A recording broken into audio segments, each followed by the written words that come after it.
ఎందుకంటే ఈ జనరేషన్ వాళ్ళకు కూడా తెలియాలి. కాకపోతే ఇక్కడ 2 ప్రమాదాలు ఉన్నాయి. సో మనం అలా ఉండకూడదు అని నేర్చుకోవాలి. కానీ బేసిక్గా పీపుల్స్ మీడియా ఫ్యాక్టరీ అంటే ఆ పోరాటంలో న్యాయం ఉంది అంటే దాన్ని రిప్రజెంట్ చేస్తూ మత్స్యావతారం ప్రతి సినిమా కూడా 2 పార్ట్స్ 3 పార్ట్స్ అంటున్నారు. నాకు 2 క్వశ్చన్స్ వచ్చాయి. దేవుడు అంటే ఒక డెఫినేషన్ ఏమిస్తారంటే, సెకండ్ మన దేశంలో ఎక్కడైనా మీకు కూడా ఖచ్చితంగా భయం వేస్తుంది.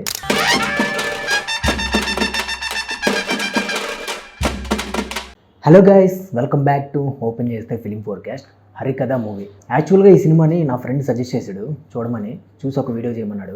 చూసాను ఈ సినిమా. యాక్చువల్గా ఇది ఒక వెబ్ సిరీస్. సో ఈ సినిమా ఎలా ఉంది, ఈ సినిమాలో స్టోరీ ఏంటి అనేది డిస్కస్ చేసే ముందు లాస్ట్ టైం విడుదల సినిమాకి సంబంధించి కొన్ని వీడియోస్ చేసినప్పుడు అందులో ఒక విషయం చెప్పాను. తమిళ ఇండస్ట్రీ వాళ్ళు ఎక్కువగా క్యాస్ట్ బేస్డ్ అంటే క్యాస్ట్ని ఒక పాయింట్గా తీసుకొని స్టోరీస్ చెప్పడం అనేది తమిళ ఇండస్ట్రీలో ఎక్కువగా ఉంటుంది. అలాంటివి మన తెలుగు ఇండస్ట్రీలో కొంచెం తక్కువగా ఉంటాయి అని ఒక విషయం చెప్పాను. అయితే రీసెంట్గా గమనిస్తే మన తెలుగు ఇండస్ట్రీలో కూడా ఇలాగ ఒక క్యాస్ట్ అనే పాయింట్ని తీసుకొని దాని బేస్ మీద సినిమాలు కూడా ఇప్పుడిప్పుడే వస్తున్నాయి. ఈ సినిమాలు కూడా ఈ క్యాస్ట్ దాని యొక్క ప్రభావం ఎలా ఉంటుంది అనేది చాలా బాగా డిస్కస్ చేశారు. ఇలాగ క్యాస్ట్ అనే ఒక పాయింట్ని తీసుకొని దాని మీద బేస్ చేసుకున్న స్టోరీస్ మన దగ్గర కూడా రావాలి అని నేను కోరుకుంటున్నాను. ఎందుకంటే ఈ జనరేషన్ వాళ్ళకు కూడా తెలియాలి.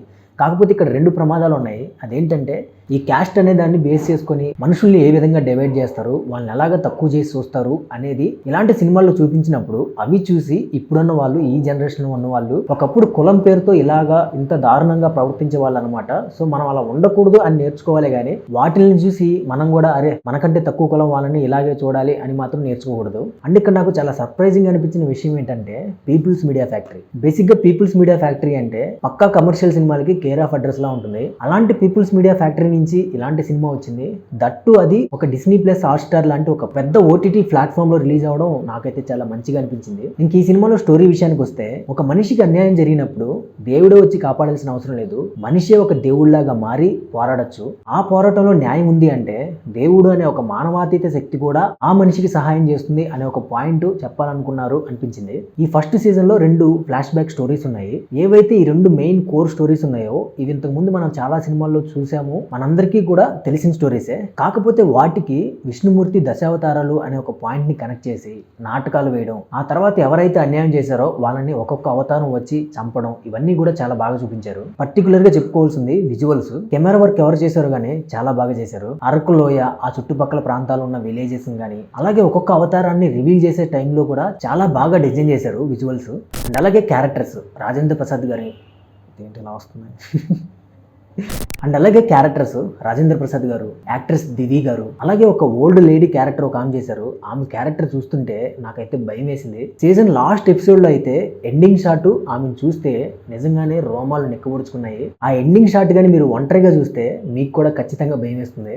అలాగే కొన్ని హత్యలు చేసే ఒక క్యారెక్టర్ కూడా ఉంటుంది. ఆ క్యారెక్టర్ కూడా చాలా బాగుంది. అలాగే ఈ వెబ్ సిరీస్ లో ఒక దగ్గర రాజేంద్ర ప్రసాద్ గారు ఒక డైలాగ్ చెప్తారు. విష్ణుమూర్తి దశావతారాన్ని మనిషి యొక్క పరిణామం అంటే హ్యూమన్ ఎవల్యూషన్ కి కనెక్ట్ చేసి కొన్ని లైన్స్ చెప్పారు. అది నాకు చాలా రిలేటెడ్ గా అనిపించింది. ఎందుకంటే మనందరికీ తెలుసు జీవ పరిణామ క్రమం అంటే ఒక జీవి ఫస్ట్ పుట్టింది సముద్రంలోనే, దాన్ని రిప్రజెంట్ చేస్తూ మత్స్యావతారం. ఆ తర్వాత అదే జీవి నీటిలోనూ అలాగే భూమి మీద బతకగలిగే విధంగా రూపాంతరం చెందినప్పుడు దాన్ని రిప్రజెంట్ చేస్తూ కూర్మావతారం. ఆ తర్వాత పూర్తిగా భూమి మీదకి వచ్చినప్పుడు దాన్ని రిప్రజెంట్ చేస్తూ వరాహ అవతారం. ఇలాగ మానవ పరిణామ క్రమాన్ని ఒక్కొక్క అవతారంతో పోల్చి కొన్ని లైన్స్ చెప్పారు. అవి చాలా బాగా అనిపించాయి. అలాగే మిగతా అవతారాలకు కూడా తర్వాత పరిణామ క్రమానికి ఎలాగ రిలేట్ అవుతుంది అన్నది కూడా చెప్పారు. సో అవన్నీ కూడా నేను ఇక్కడ చెప్పాలనుకోవట్లేదు. మీరు సినిమా చూస్తే మీకు ఇంకా బాగా అర్థమవుతుంది. ఈ సీజన్ లో టోటల్ గా 6 ఎపిసోడ్స్ ఉన్నాయి. వాటిల్లో ఫస్ట్ 5 ఎపిసోడ్స్ ఒక ఎత్తు అయితే లాస్ట్ ఎపిసోడ్ మాత్రం ఒక ఎత్తు. ఫస్ట్ 5 ఎపిసోడ్స్ కొంచెం స్లోగా అక్కడక్కడ బోరింగ్ గా అనిపించినా గానీ లాస్ట్ ఎపిసోడ్ కి మీరు వచ్చేసరికి అరే అప్పుడే అయిపోయిందా అనే ఫీలింగ్ వస్తుంది.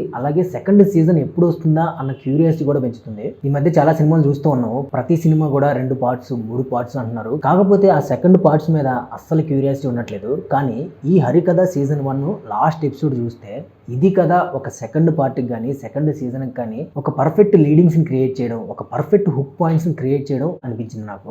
ఈ సీజన్ 1 ఎండింగ్లో చాలా క్వశ్చన్స్ రైజ్ చేస్తారు. నిజంగానే దేవుడు వచ్చాడా, దేవుడే చంపాడా? అలాగే శ్రీరామ్ క్యారెక్టర్కి కూడా ఫస్ట్ ఎపిసోడ్లోనే ఒక స్టోరీ ఉంటుంది. పోలీస్ స్టేషన్లో ఒక ఫైరింగ్ జరుగుతుంది. ఒక మావోయిస్ట్ లీడర్ని పట్టుకొని సెల్లో పెట్టుంటే అతన్ని విడిపించడానికి కొంతమంది అన్నలు వచ్చి ఆ పోలీస్ స్టేషన్ మీద ఫైరింగ్ జరుపుతారు. శ్రీరామ్ వైఫ్ ఆ ఫైరింగ్ లో చనిపోతుంది. సో ఆ జైల్లో బంధించిన ఆ మావోయిస్ట్ లీడర్ ఎవరు, అక్కడ ఫైరింగ్ ఎందుకు జరిపారు ఇలాంటి క్వశ్చన్స్ అన్ని కూడా ఇంకా అలాగే ఉన్నాయి. అలాగే ఈ సీజన్ 1 లో శ్రీరామ్ క్యారెక్టర్ అయితే అంత గొప్పగా అనిపించలేదు నాకు. కాకపోతే సీజన్ ఎండింగ్ వచ్చేసరికి ఆ లాస్ట్ ఎపిసోడ్ లో శ్రీరామ్ క్యారెక్టర్ అనేది పోలీస్ క్యారెక్టర్ నుంచి రాజేంద్ర ప్రసాద్ వాళ్ళ వైపు చేరడం అనేది సీజన్ 2 లో ఆ క్యారెక్టర్ కి చాలా బలమైన రోల్ ఉంటుంది అనిపించింది. టోటల్ గా చెప్పాలంటే ఈ హరికథ సీజన్ 1 అయితే చాలా బాగుంది. స్కిప్ చేయాల్సిన సినిమా అయితే కాదు. డిస్నీ ప్లస్ హాట్‌స్టార్ లో ఉంది, ఖచ్చితంగా చూడండి.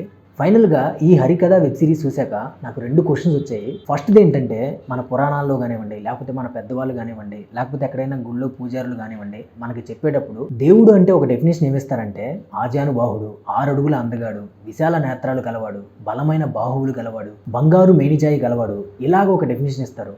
ఎందుకు? సెకండ్, మన దేశంలో ఎక్కడైనా మీరు ఏ మారుమూల పల్లెటూరికైనా వెళ్ళండి, అక్కడ సరైన బడి ఉంటుందో లేదో తెలియదు కానీ గుడి మాత్రం ఖచ్చితంగా ఉంటుంది. ఎందుకు? ఈ 2 ప్రశ్నలకి మీకు ఆన్సర్స్ తెలిస్తే కామెంట్స్లో చెప్పండి. సో అది ఫ్రెండ్స్ ఇవాళ మన వీడియో. ఈ వీడియో మీకు నచ్చితే ఒక లైక్ కొట్టండి. అలాగే మన స్లోగన్ గుర్తుంది కదా, నచ్చితే మెచ్చుకుందాం, అందరితో పంచుకుందాం. So please support and subscribe to open చేస్తే. నెక్స్ట్ వీడియోలో మళ్ళీ కలుద్దాం. Until then take care, see you all later, bye.